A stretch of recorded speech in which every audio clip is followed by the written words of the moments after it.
és un vídeo per als campions de la Barcelona World Race. Jean et Bernard, chez les frères Garcia, on vous félicite très sincèrement. Je veux dire plus encore. Et chez les frères Garcia, je vous félicite très sincèrement. Bravo! Super campeones! Bravo! C'est comme d'habitude. Quand j'ai fait une Figaro, c'est Jean qui gagne. Si j'ai fait une Barcelona, c'est Jean qui gagne. Voilà. Et c'est sûr que si c'est Bernard Stan, c'est lui qui gagne aussi. Ciao. Good afternoon, everyone. Welcome to the Barcelona World Race live show. After this funny video, we are going to start talking about the race today. I have with me my mate, Andy Robertson. Morning, Andy. How are you? Good afternoon. How are you? Very well, thank you. What can you tell us about the race?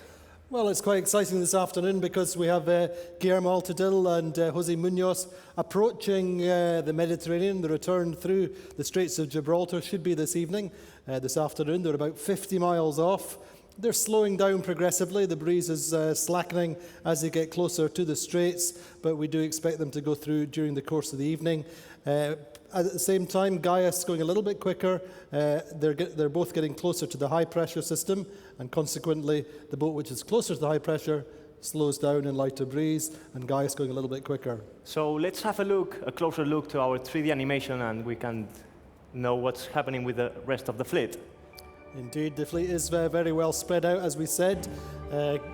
Neutrogena just approaching the Straits of Gibraltar. A quick look at Chemini Pujola, nicely tucked up in the marina here in the Port Vale Marina.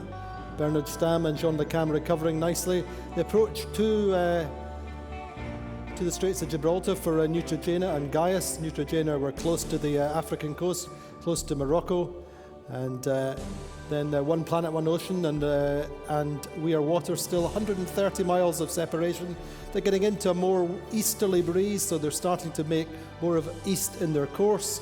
And approaching the equator, should go across fairly shortly, is Renault Captur, Jorg Riechers and Sebastian Odegan looking to come back into the northern hemisphere. And down in the south there, we have Spirit of Hungary, still fairly complex for them at the moment. And now let's talk about the leaderboard. We will see Neutrogena. Neutrogena is about to get to the Strait of Gibraltar.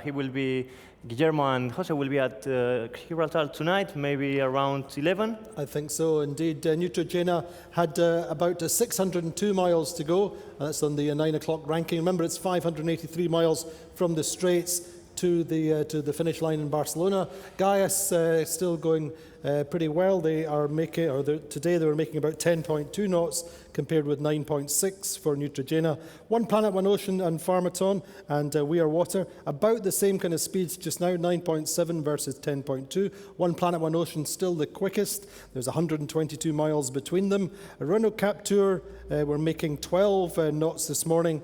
Spirit of Hungary sped up just very slightly, 7.4 knots, and they did 154 miles over the 24 hours up until 9 o'clock this morning. And this morning we had a really nice chat with Willy Garcia from We Are Water.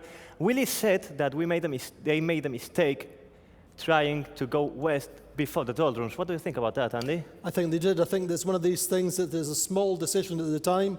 It doesn't seem too much, and then it magnifies as they get further up the track. So that may be one that will return to haunt them in future days after the finish. We're certainly looking at the routing yesterday. It looked very much like they'll only be hours apart as they approach Gibraltar later on next week. But there's really nothing in it for the two at the moment. So let's hear what said Willy this morning. We are now sailing in upwind with moderate wind, 10-15 knots. And for the next day, the wind is going to veer, and we think we're going to have reaching for a few days. And after we have to tack for the east to look for the Gibraltar Strait. Today and the days ahead, we're going to do the maximum speed to approach to One Ocean, One Planet. And then we have to look where to tack in the Azores High to approach to Gibraltar Strait. But this is going to be in a few days.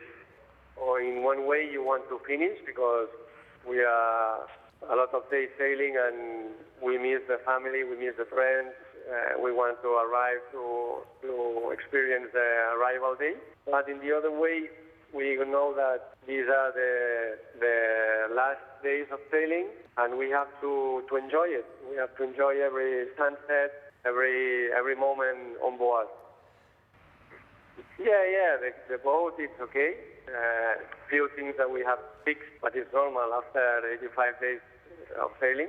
And we are okay also, a little bit tired, but nothing serious. We are okay.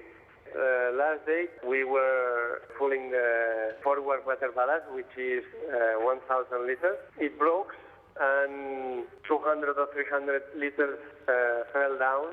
Immersed all the aft compartment. It was a little bit dangerous because the batteries are next to. At least we see time and we can manage that. So it's Willie Garcia and Bruno Garcia on We Are Water. I think they're probably slightly disappointed. They didn't expect to be so close with the One Planet, One Ocean. I mean, in relative terms, One Planet, One Ocean have had a full year or longer to prepare for this race. They know their boat very well, and they've certainly pushed hard. They've got better all the way through the course.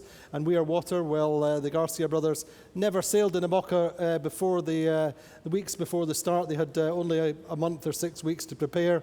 They got the boat very late. Their sponsorship only was really sealed and signed a matter of a week or 10 days before the race.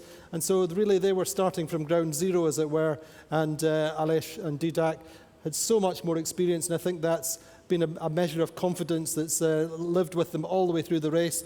But I say it's going to be very, very close all the way up the rest of the North Atlantic, and I think it could be down to the Mediterranean.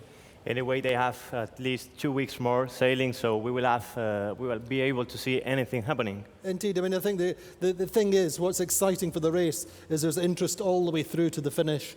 And, you know, if you'd said to me before the start, for example, that we would see these two boats head-to-head in the North Atlantic at this stage, I'd have thought you were mad. And correspondingly, who would have thought that Renault Captur, two very good sailors, would be so far behind? You know, I thought at this stage they would be fighting with Anna and Gerard for the podium, you know, nip and tuck. So it's fascinating the way that the race has rolled out and developed over the course of the last 2.5, 3 months. And talking about interesting things, tonight we will have a really interesting point on the race. It's Guillermo Altadina and Jose Muñoz coming back into the Mediterranean. Let's see a 3D animation so we can talk about how they are going to approach the Strait of Gibraltar. I mean, the key thing at the moment is this high pressure up to the northwest there, sitting the centre is really pretty much at the latitude of Lisbon, and that means that the breeze is diminishing as Neutrogena get closer. They're more or less reaching at the moment, but the breeze will be slightly more downwind, and they run out of breeze. You can see that big arrow there just at the entrance, and then look how it will lift them progressively as they get towards the straits, and it's lighter as they get closer to the straits. And Gaia still in that stronger pressure approaching the Moroccan coast. And one of the things for them will be the local effects. If they could come through in daylight, there will still be some residual thermal breeze around, and if you get through when it's dark, then you tend to have less breeze. So it'll be quite interesting, but I'm sure they'll be very, very happy to get back into the Med. Anyway, let's have a look to the weather forecast. Our colleagues from the race direction will explain us what's going on today. Good morning. Let's have a look on the weather situation for Neutrogena. So Neutrogena was sailing in north breeze since a few days, and now they're approaching an area where they will have very, very light and shifting winds. So that's why they are only 70 miles away from the middle of the Strait of Gibraltar. But the time to go to the Gibraltar Strait will be very long for them because they will have to do a lot of maneuvers, and they will approach Gibraltar Strait, and there they will find some westerly breeze, and they're gonna pass Gibraltar very, very fast this night. Concerning gas, they are sailing in northeasterly breeze, so they are approaching the coast. In a few hours, they're gonna tack a first time in order to do a north route and sail along the coast. Then they will be once again tack in order to go east, And the question will be how many tacks are they going to do in order to approach Gibraltar Strait, where they will be in 48 hours, more or less.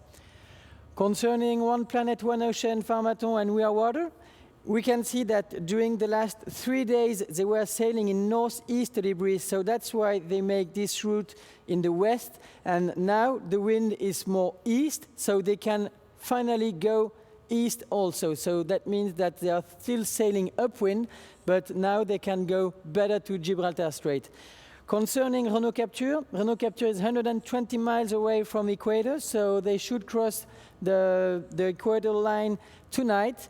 And if we have a look, they were sailing 24 hours ago in southeasterly breeze, so the southeasterly trade winds. Now they're sailing in easterly breeze, and in a few hours they will sail in northeasterly breeze, so that means they're going to pass in the north hemisphere trade winds.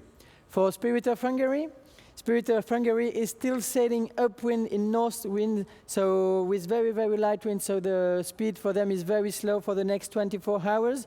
But the more they go north, the more the doldrums are going to move, and perhaps they're going to be able to pass the doldrums between the 25th and the 26th west.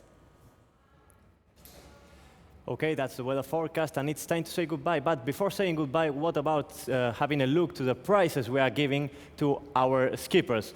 You know that Ximena Pujolat was the winner of the Barcelona World Race, and the next one will be, it's easy to say, Andy? Guillermo and Jose, but yes, they both are the top 5 teams, I think it is, all get Renault cars. Yep. 4 cars, in fact, for the top crew. I think they get 2 Espace and two other cars, so it makes it all worthwhile above and beyond the glory of winning the race. That's correct. Andy Robertson, thank you very much. Hope to see you again soon here in Barcelona. And you, my friends, don't forget to tune up tomorrow with us. We will be here for the live show now. You can watch a piece of the prizes of the Barcelona World Race. Goodbye.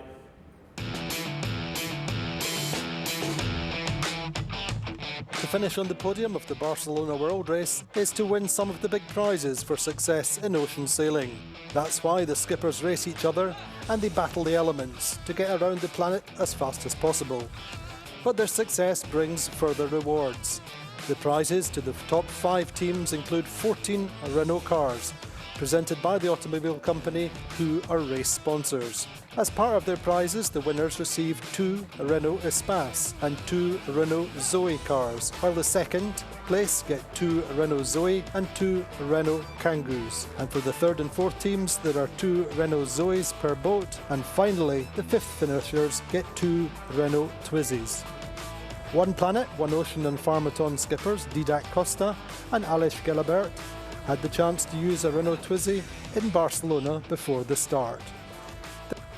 The global French brand reaffirms their links with the Barcelona World Race, which were established way back in the first edition.